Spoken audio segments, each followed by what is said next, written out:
যুক্তরাজ্য থেকে ১৭ বছরের বেশি সময় পর বাংলাদেশে আসছেন বিএনপির ভারপ্রাপ্ত চেয়ারম্যান তারেক রহমান এবং তার আগমনকে কেন্দ্র করে দেখছেন যে রাজধানীর ৩০০ ফিট এরিয়ায় বাংলাদেশের যে সকল আপামর জনতা রয়েছে, যে সকল নেতাকর্মীরা রয়েছে, তাদের ভিড় কিন্তু লক্ষণীয়।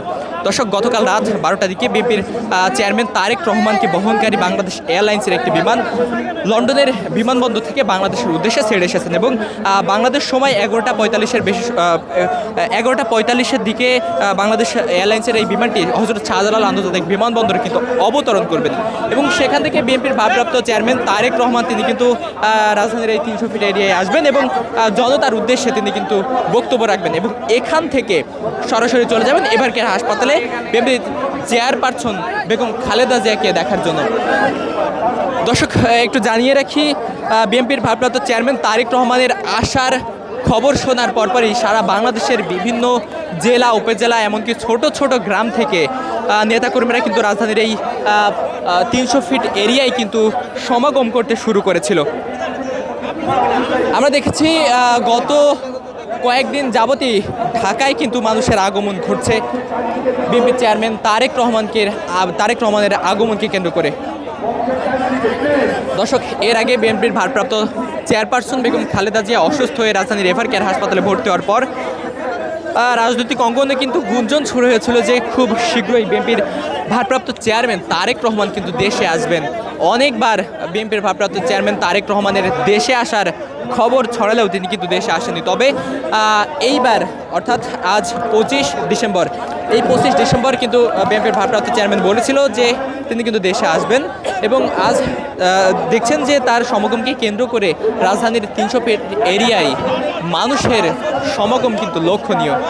দেখছেন যে হাজার হাজার মানুষের সমাগমে ৩০০ ফিট এরিয়া প্রাণচঞ্চল হয়ে উঠেছে।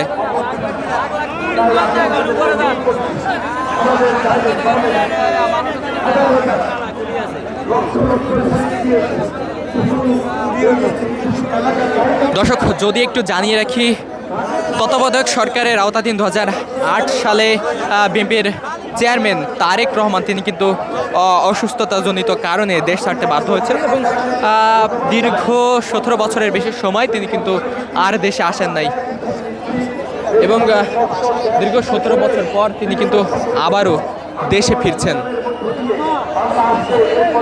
24-এর গণঅভ্যুত্থান পরবর্তী সময়ে রাজনৈতিক অঙ্গনে গুঞ্জন শুরু হয়েছিল বিএনপির ভারপ্রাপ্ত চেয়ারম্যান তারেক রহমান খুব দ্রুতই দেশে ফিরবেন এবং বিএনপির ভারপ্রাপ্ত চেয়ারপারসন খালেদা জিয়া অসুস্থ হয়ে পড়লে সেই গুঞ্জন কিন্তু আরও তীব্র হয়ে ওঠে। তবে অনেকবার বিএনপির ভারপ্রাপ্ত চেয়ারম্যান তারেক রহমানের দেশে আসার গুঞ্জন ছড়ালেও আদতে তিনি কিন্তু দেশে আসেননি এবং আজ দেখছেন যে সকল প্রতীক্ষার অবসান ঘটিয়ে বিএনপির নেতাকর্মীদের সামনে উপস্থিত হবেন বিএনপির চেয়ারম্যান তারেক রহমান।